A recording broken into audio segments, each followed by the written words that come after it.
Anulação do impeachment é mais uma vez pauta do STF, só que dessa vez o Cardoso, advogado da presidenta Dilma, vai utilizar uma entrevista na qual o Temer deixa claro que o Eduardo Cunha utilizou o processo de impeachment como vingança, porque alguns deputados do PT não aceitaram votar a favor dele naquele processo no qual ele foi cassado. Dá uma olhadinha no pedaço da entrevista. Vou contar um episódio que foi o seguinte, uma ocasião ele foi me procurar, isso era umas 2 horas da tarde mais ou menos, dizendo, olha, hoje eu vou arquivar todos os pedidos de impeachment da presidente, porque, e eram 10 ou 12 pedidos, né, porque prometeram-me, ele estava lá no Conselho de Ética, prometeram-me os 3 votos do PT.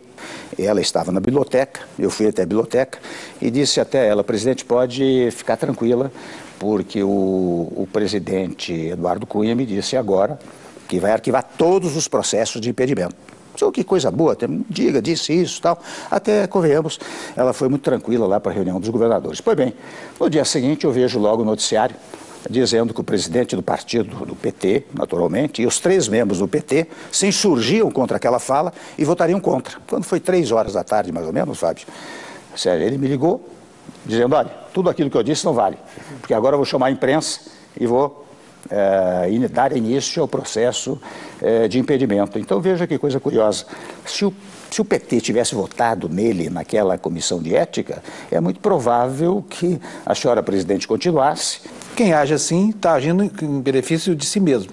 O senhor está falando, se ele conseguisse 3 votos, a história do Brasil seria outra. Seria outra, é verdade, é verdade. Agora, se a gente analisar a atual conjuntura brasileira, eu acho sim que esse impeachment pode ser anulado. Primeiro, que grande parte da conta do golpe já foi paga. Afinal de contas, o Temer já deu 105 bilhões para as empresas de telecomunicações, o Temer já concordou em pagar a conta das empresas de energia elétrica, o Temer já deu 25 bilhões para o Itaú, sem contar projetos como terceirização, essas coisas que ele tem aprovado, que pode-se dizer que praticamente acabou com a CLT no país. Então, digamos que parte da conta do impeachment já foi pago para os grandes empresários. Agora, quando a gente parte um pouquinho além, a gente tem os depoimentos do Odebrecht. Quando a gente vê que os depoimentos do Odebrecht falam exatamente que vários deputados foram comprados para votar a favor do processo de impeachment, a gente vê que correu muita sujeira por aí. Mais sujeira ainda é imaginar que antes do processo de impeachment acontecer, o juiz Sérgio Moro já sabia do teor dessas listas e desses depoimentos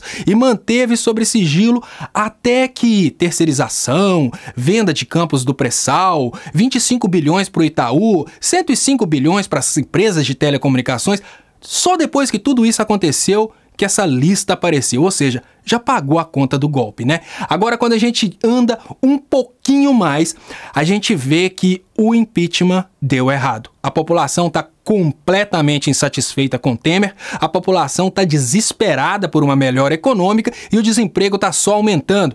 Então, digamos que o Temer conseguiu piorar e piorar muito a situação do brasileiro, mas conseguiu realizar todos os desejos daqueles que financiaram o impeachment. Mas para essa anulação acontecer, é muito importante agora o apelo popular, porque parece que a população brasileira esqueceu que a gente teve uma presidenta democraticamente eleita, que se chama Dilma Rousseff, e todo mundo simplesmente parou de falar nela. Se você prestar atenção, a Rede Globo não fala mais na Dilma, afinal de contas, eles querem que o brasileiro esqueça a ex-presidenta Dilma, que é mais presidente que o presidente Temer. Afinal de contas, foi ela que foi eleita. Então, se houver comoção popular, se houver apelo popular, dessa vez o STF vai ceder à pressão e vai anular esse processo.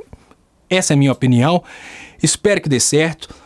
Boa sorte, Cardoso. Boa sorte, Dilma. Boa sorte, Brasil.